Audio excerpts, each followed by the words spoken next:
بسم الله الحمد لله. waxaa haddii ilaahay ka dhigo anigoo ah Yuusuf Cismaan Cabdille oo loo yaqaan Yuusuf Shaacir waxaan jeclahay inaynu si kooban ama iska dulka xaadisa uga hadallo qadiyadda leedahay haybsooca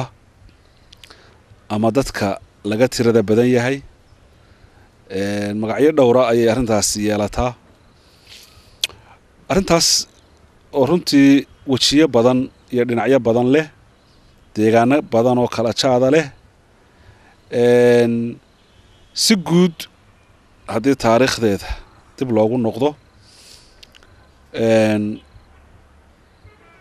dadka ka faalloodaa aad bay ugu kala duwan yihiin sidii arrintan ay ku bilaabantay taana waxaa sabab ka dhigaya qoraal la'aanta aanay taariikhda Soomaalidu qoraal lahayn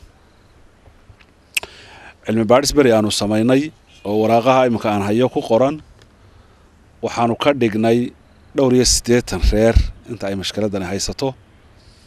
waliba way ka badnaayeen ee waa intii anagu markaa aanu gaadhnay waxaanay xoogoodu dadkaasi joogaan gobolada koonfureed kuma badna Puntland iyo Somaliland kuma badna koonfur bay u badan yihiin sababaha keenay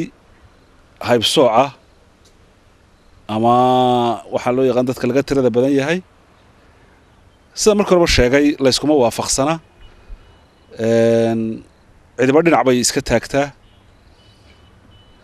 ninka la yiraahdo Cabdalla Mansuur buugiisa uu u bixiyay taariikhda iyo luqadda Soomaalida isagu wuxuu ku qoray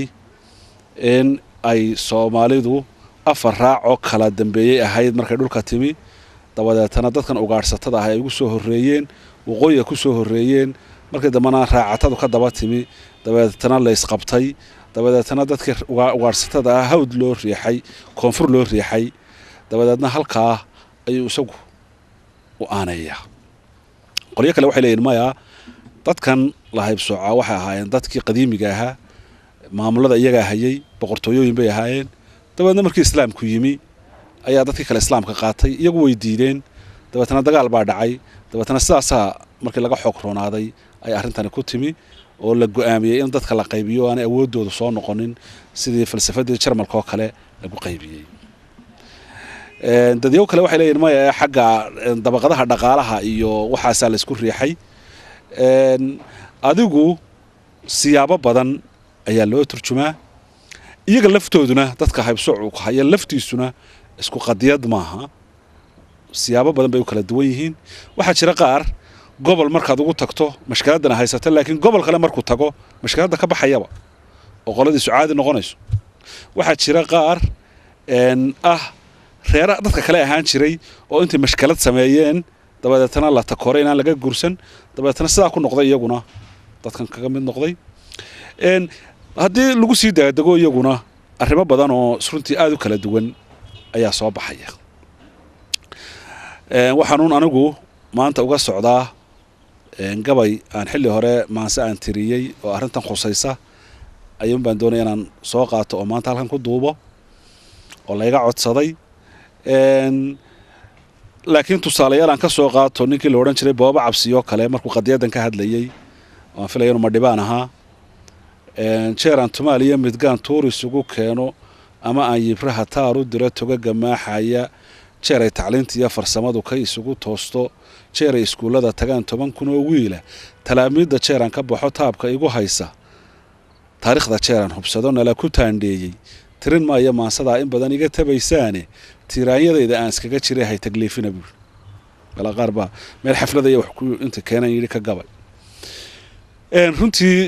qadiyadaasi waa qadiyad xanuun badan laakiin waxa xus badan oo runtii wax lagu farxa ah muddooyinkii dambe ama dhowrkii sano dambe deegaankan aanu joognay Hargeysa in arrinta aad looga galgashay in dhaqdhaqaaq badan la sameeyay in gudiye la sameeyay in dhalinyaradii wax la baray oo jaamacadaha haday tahay iyo haday aqoonta diiniga tahayba sare loo soo qaaday dhalinyaradii beelaha ka soo jeeday inay shaqooyin fiican oo kuwii hore ka duwan heleen in imika dhaqdhaqaaq lagu farxo iyo dareen lagu farxa uu socdo welibana uu kor u socdo oo anigu dadkii xogagaalka ahaa baan ahaa ee ka qayb galay dar ilaahay baan uga qayb galaynay cidna wax kaga maanaan doonayn laakiin isbeddel weyn ayaa runtii muuqda oo aan filayo muddooyinka soo socda in wax weyn oo isbeddeli ay dhici doonaan idam ilaahay taasna waa arrin bushaare ah oo lagu farxo markaa waxaan iminka gudageli doonaa maansadaas waxaa magaceeda leehdaa dulmanaha la quursaday maansada waxaan ku xusay 7 abwaan oo ah kuwa abwaanada Soomaalida maanta ugu culus waxaan ku canaantay inaanay qadiyadan ka hadlin waxaan ku dhiiri gelinayaa inay ka hadlaan oo ka gabiyaan maansada waxaan tiriyay 2 bishii 7 2004 waa xilli hore 10 sano ka hor xilliga waan yaraa anigu waxaan xasuusay inaan dhawaaqaygu meel fog gaadhaynin marka waxa ila noqotay inaan ragga hadalkooda la maqlayo aan soo riixo waan istusay ma sarbeeb baad ka dhigtaa gabayga mise toos baad u magacawdaa waxa ila muuqatay inaanay qadiyadan mid la sarbeeba ahayn haddii hal abuurka arrinta la dhex dhigana la fudaydsanayo dabeetana ragga waan magacaabay hebelow maxaad arrintaa uga hadli weyday sidaaba waa tiriye maxaad hebelow u hadli weyday sidaas baan u magacaabay nasiib wanaag way soo jawaabeen qaarkood hadraawi oo kale gabay buu ka tiriyay sangub oo kale isaguna wuu tiriyay mid leeyahay goblan weeye Soomaaliyay hadraawina wuxuu tiriyay gabay leeyahay dhul gariir inkastoo rag door imka dhintay Ilaahay u naxariistee ragii markaan magacaabayay haddana wali rajo waxaan qabnaa in qadiyada la sii riixo gabay qura ma aha ficil waan ku daray markii dambe qoladeedii abwaanada ahaa oo dhaqdhaqaaqyada aan sheegay iyo waxyaabo kaleba waanu sameyn sidaas daraadeed baan imka gabaygii ku bilaabaya insha Allah waxaan rajaynayaa inuu sida ugu quruxda badan aanu soo gudbiyo waa intii aqoontayda ahayd ee garashadayda ahayd cidna aan aslaha aan waxba kaga doonin cidna aan aslaha wax ku yeel laakiin dareenkayga markaa xilliga hore halka taagnaa haddaan maanta tirin lahaa gabay waana tirin karaa waan tirinayaa waxaan filayaa inaan ka mid ka duwan hore aan tirinayo way aqoontayda baa korodhay way aragnimadayda baa korodhay wax badan baa ii kordhay intii ka bacdi marka ka horaan imaka soo gudbinaya waxay maansadaasi leedahay dabaylaha dhacaya marka daalka waayuhu dayac iyo dhibkeenee damac lagu hungoobee dawakhaadu taranteed dacar iyo ladh oogmaa damqashada aqoonta iyo deelayda maansada dayax iyo cadceed iyo dirir looga sahansha anna dooda baanaha damaashaad cayaariyo madal lagu dalxiisiyo hadal daansha socodiyo dookhayga maaho nin darjiidhay miihiye waxay daaray baa jira nin iska hadlayo oo iska kaftamaya miihiye mashkalad bay riixaysa dakharada gabooyaha dumadooda lala dhacay dawdhaafka yibirka iyo dalacsiga tumaalaha dulmanaha la qaybsaday digashada xanuunka leh deelqaafka boonta iyo dalmarow ma dhaadeen dadkan muuqa noloshiyo darajada aqoontiyo doorkii waxgaradkiyo dawlad saamigeediyo ruux duunya haysto dekadaha wax keeniyo nin darmaan ku boodo magaciisu duuliyo damac iyo hankoodii laga saaray daahee duudsiga xadgudubkiyo dafiraada nacabka ah daris lala wadaajee dudan lagu ilaawiyo lagu ooday dayrkee dalanbaabi socodka ah dambigay galeen iyo waxa loogu dawgalay dacwad lagu dhagaystiyo wali dood ma laga fura warta wali ma laysu ma la yiri war dadkan dagaalkan la fajabka ay ku soconayay kumaamku sanadood maxay galabsadeen waxaan loogu sameeyay sida duulkii Falastiin ama doolkii Serbiya ama dayrkii Baarliin dulligii iyo iswaagii iyo dhulkan lagu darleefay darxumadu ka olosheedii halka lagu qabo dambarsiga abwaanka iyo hal abuurka deexda sugaanta kuma darin qadiyada hal abuurki kama hadlin daahiyalay hadraawa dhowr jeer ku daalo daalaleyna raacshay soo dursoocu muu jirin dabashada atoorkiyo dubashada ugaybkiyo damaashaadka mulacyada hadaardaarin buu yiri misna dayra dhaafkiyo reerkan daadku qaatay darayada cuslaysiya deelqaafka ceebta iyo daaduunka weheshaday doobirtooda yaab kale diiwaanka kuma qorin codka dananka luuqdiyo dhoodaan dawaafkii wuxuu dawlad maagay dali iyo jar kala dhacay sida duulkan loo galay ama loo dildila rogay faladiisa kuma darin dabreelinta sheekada ama daawashada guud inkastoo dameerkii darmaan loogu magac daray dambigii la saaray iyo dayacu ku noolaa dacwadiisa qays galay ama uu dareenkii u daruuray gaashaan misna dayma bogashada sida laysu daba guray ama daacad loo gabay dulmanaha la quursaday dacalkuu ka dhaafiyo wax ka daahi mooyaan darxumada saboolkiyo saban uu dagaal dhacay dalka qiiqa sare kacay doonanaanta maansada sangubo u dadab galay daralee wuxuu yidhi dugsi waa bakayluhu daad baa u soo galay damac yuurur baa dilay doraad waayihii jiray maantay ka daran tahay isna waxaan u daalacan duleed joogta maqashiyo dooxyadan agtiisa ah degmadii ku noolayd diilalyada cuslaysiyo dayrwaaga noloshee dunjigooda dhalan rogay dabataxan abwaankii sida midhaha darayga ah ama dalab la kala guray ama dirirka cawleed dhan kastaba u diga rogay wax u diiday mooyee gaariya dekanada dadka qaarkii laga galay maansadiisa kuma darin doodii aftahankiyo deelayda waagii darka la isku jiiray ee nimba dacal ka soo galay yamyam dulucda sheekada inkastuu u duur xulay ama dogobyo weyn riday daldaloolka muuqdiyo dabqashada xanuunka ee xaqiraada lagu daray dabkan reerka lagu shiday dabuub lagu tilmaamiyo dibnihiisa kama maqal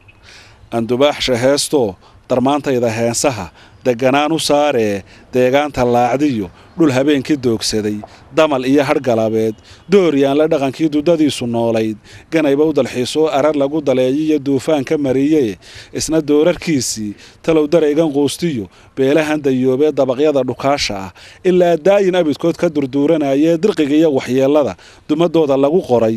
waxa dibudhaca ka maajiya waxa uu dareemee uga daahay waa maxay dexashada tusaalaha waxaan uga dal leeyahay deeqdii aftahankiyo darajada abwaannimo sidaan laysu deeqsiin danniguna u badan yahay sugantu waa hibo ilaahay bixiyo waa deeq markaa waxbaa laga tabanaya aftahankii iyo abwaanadii waxaa la leeyahay mawduuca ah hadday abwaana haydeen oo idinku bulshada u hadlayseen dee mawduuca kamaydaan hadlin sagallada darooriyo markay dayda curatee daran iyo ugbaadbaxo duunyada la maaliyo ninka dalawadiisii daaqsinkeedu ka engegay ama aan doc mooye degmadiisu weligii deegaan u gaariyo dudo lagu caweeyo doonyaysan keligeed dacar iyo xanuun iyo duray baa shidayo doog baa ku raagtaye dawo lagu bogsiiyey haddii aan daryeel jirin daaraanta lagu dhayo deelqaafka hadalka iyo digashada iska ogow dayrana ha sii badin dadkani mashkalad bay la ciirciirayaan boqolaal sannadood ee haddaanad waxba u hidin karaynin oo aanad waxba tari karaynin afxumada un ka daayo adigu un ka eedla'aw dulduulka hadalkiyo markaan laysu duur xulin ama dari la maakumin waxa lagu dirsooco daldalaada quursiga dacwad looga dhigayaa dooryaanle iyo beri abaar lagu dayoobo duufaanno sare kacay bakhti bay dubteenoo daamankooda geliyeen doodaa la yaab kale dalbaheeda hoosiyo duudkaad ka garataa inay daana tuugiyo dembi iyo xasaro tahay iyo been la degashaday waxa dhigay dirsoocoo dabar iyo nac loo suday daacaddii farshaxankiyo dadaalkiiyo aqoontiyo birtaa daabka haysiyo dawageed ku taaliyo deebaaq fallaadhiyo dusha maaska xidhan oo duhur lagu boqooliyo haama reerka doojiyo nin dushaada kala guray dulinkiiyo basaastiiyo ka idleeyey diiftii daryeel lagu nagaadiyo dahabbaabu keenaye ma wax lagu dulaysta yacnii maaha mashkaladdu kama imanin bakhti iyo waxaase waxay ka timi dadkani xadaaradii iyo aqoontii iyo ilbaxnimadii ay lahaayeen iyo dadkii nolosha ahaase markaa reer miyiga ahaa ayaa iska hor yimi dabadeetna waa laga awood bata dabadiyo shisheeyaha dalaan cidiba gaadhayn haddii gaal ka soo dego dumar loo aroosiyo darajaa la siiyaa daruuraha hilaaciya ninkan doogga kula yaal daris iyo qaraabiya dalka aa wadaagtaan diintana islaamka ah hablihiisa diib kale maxaa looga didayaa dulucda iyo ujeeddada maxaa duni barwaaqiyo nimco laga durduurtiyo dawlad iyo wanaagiyo nabad lagu dakeeyiyo deganaan la haybshaa duudsiga waxyeellada iyo doogta mililka leh sawtan layska degashaday ama duul la saanyaday dembi iyo xumaan iyo dad waxaanu gayi karin daabacooda lagu qoray daalaadhacoodiyo digashada xanuunka leh ayaxmaru ka diiroo duuggeeda halacsaday dayibo wuxuu yidhi dumar baa la mehershaa nin waxaanu doonayn ka dagaalamaana daba socodka godobtiyo doc kaleeta sheekada geylan wuxuu ku sii daray in dirsoocu ba'an yahay dulqaadkana gabaabsiyey doodaa la yaab kale anigu waan ku diirsaday dawna way u leeyihin duulduulka jahannaba iyo dabaqa naareed iyo doolka gubashada haddaan daafad loo hayn darbi kaa ceshaa jirin damac iyo aftaagiyo doqonnina hadalkiyo digdigtaada beenta ah ajow waad ku daashoo dayn baad ka qaadaye dambabeeradaadiyo dib u eeg tudhaalaha dulmigana ha saacidin idinkuna daliilkiyo darajada ilaahay daacaddiisa mooyee deelqaaf ha mudanina daliilkii rasuulka iyo samirkana hadaynina idinkuna dulqaadkiyo